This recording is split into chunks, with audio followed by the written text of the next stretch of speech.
kasih Anda masih bersama kami di Sapa Indonesia Malam, Bung Dave. Anda sebagai bagian dari DPR, apa yang bisa Anda sampaikan soal hilang kontaknya KRI Nanggala 402 ini?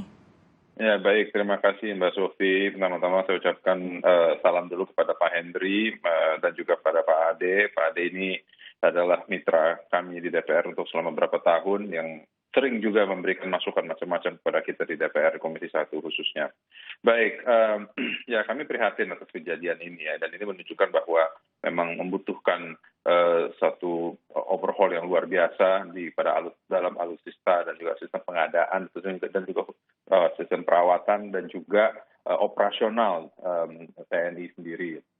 Nah, kalau bicara dari DPR ya kita bicara kepada sisi regulasi ataupun sisi undang-undang dan juga sisi anggaran. Nah, untuk anggaran Kementerian Pertahanan ini yang membawahi TNI Angkatan Laut, memang terjadi peningkatan yang luar biasa dari tiap tahunnya, khususnya untuk di 2021 ini dan juga diperkirakan di 2022 akan juga mendapatkan peningkatan. Nah, tapi peningkatan ini ya harus searah dengan kebutuhannya juga daripada masing-masing unit operasi sendiri dan juga masing-masing kesatuan yang ada di dalam Kemhan dan TNI. Seperti pengadaannya itu memang harus tepat sesuai, jadi jangan sampai pengadaan barang-barang itu ya hanya ditentukan oleh dari Kemhan atau penentukan dari Mabes, akan tapi belum tentu sesuai dengan kebutuhan di masing-masing kesatuan. Ya. Nah, jadi dibutuhkan arahan komunikasi dua arah yang ketat dan juga yang intens sehingga pengadaan tiap-tiap produksi itu sesuai dengan kebutuhannya.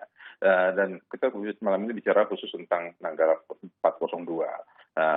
Ini kita ketahui bahwa usia kapalnya cukup tua ya, mungkin ya sedikit 40 tahun lebih sedikit. 40 tahun lebih sedikit ya. Nah, 40 tahun lebih sedikit ini memang usia yang panjang. Tapi usia ini kan ya mungkin bisa dikoreksi oleh Pak Hendri dan Pak Ade, tidak selamanya menjadi faktor penentu akan kemampuan operasional sebuah kapal. Asalkan itu disertai dengan modernisasi di elektroniknya, perbaharuan di motornya, dan juga perbaikan di setiap kapalnya, perawatan rutinnya, ya, dan juga pelatihan daripada krunya juga. Nah, itu juga menentukan daripada kemampuan operasional setiap alutsista kita itu. Jadi ya, dan ini yang SOP-nya sendiri yang mungkin bisa direvisi sendiri kembali ataupun diperiksa kembali, jangan sampai hanya karena mengikuti perintah dan juga permintaan daripada pimpinan, semua kapal itu harus semua anggota personel TNI harus dikerahkan.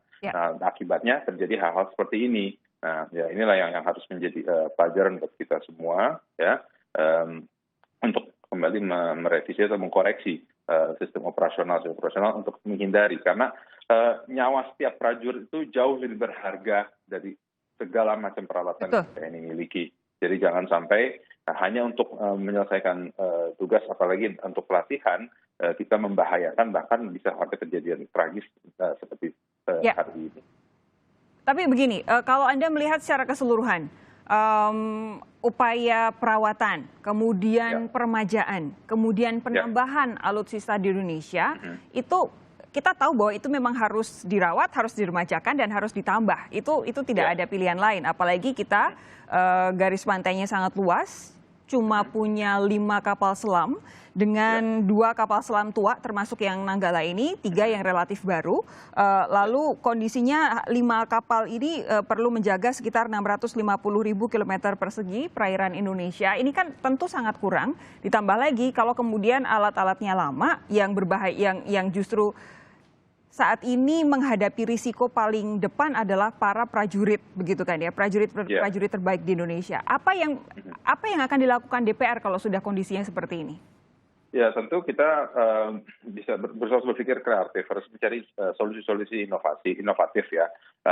Kita dengan wilayah pesisir yang luas, banyak kepulauan, ya itu bisa kepulauan-kepulauan terluar, tentu bisa dijadikan pos-pos pengawasan terhadap lintas kapal. Kita mungkin bisa juga memperbanyak juga drone dan juga radar, sehingga bisa mengawasi secara dari udara dan dari darat dan dari lautan. Banyak hal yang bisa dikembangkan untuk memenuhi pengamanan dengan kondisi yang terbatas. Akan tapi pada dasarnya memang keuangan ekonomi negara dan ditambah juga dengan sekarang situasi COVID yang kita alami, itu harus terjadi banyak pengurangan-pengurangan daripada belanja-belanja kementerian dan lembaga, dalam hal ini adalah Kementerian Pertahanan.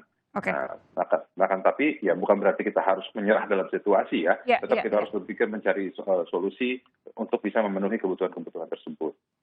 Sebelum saya balik ke Pak Henry soal pencarian KRI Nanggala, saya mau minta tanggapan dulu dari Pak Ade soal tadi yang disampaikan oleh Bung Dev begitu.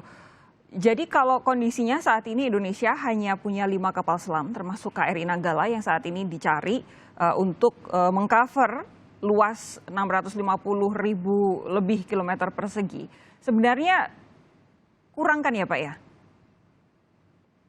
Kalau dikatakan kurang, memang kurang karena sebenarnya referensi kita itu adalah pada susunan tempur yang pernah kita miliki tahun 60-an. Oke. Di mana kapal selam itu kita memiliki 12 kapal dan di samping kapal selam sendiri kita juga memiliki tender kapal selam. Nah kita sekarang ini masih kesulitan bahwa dengan 3 kapal selam baru masuk sesuai dengan minimum essential forces program 2009-2024, maka kita sebenarnya butuh untuk kapal salvage kapal selam. Itu yang harusnya memang dimasukkan dalam program.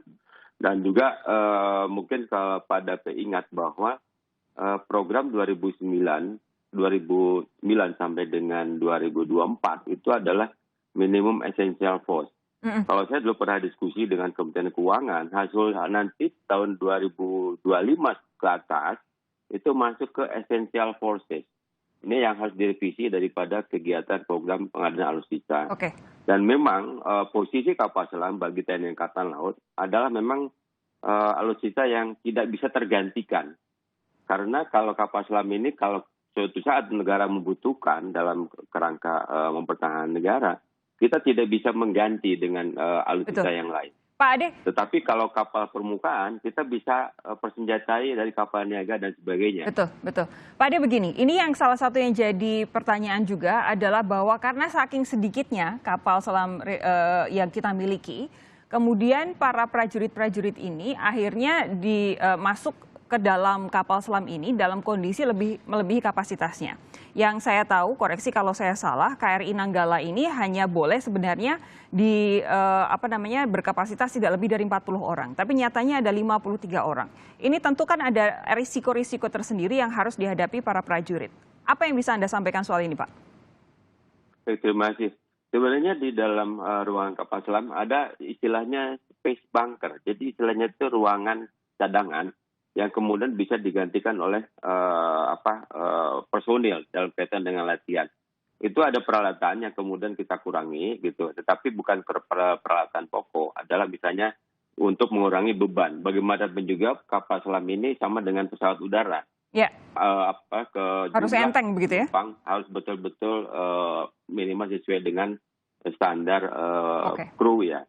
Saya kira kalau 53 itu adalah asumsi karena ini kan latihan artinya itu space itu dapat diakomodasi oleh ruangan yang. Menurut Pak Ade ini masih wajar ya 53 masuk ke dalam satu kapal selam ya? Oke. Ya sudah. Kita berkejaran dengan waktu, tinggal hitungan jam lagi sebelum perkiraan oksigen di dalam KRI Nanggala 402 habis. Apa yang saat ini strategi apa yang akan dilakukan oleh tim SAR bersama para petugas gabungan? Dijawab Pak Henry sesaat lagi, saudara. Kami segera kembali selepas jeda.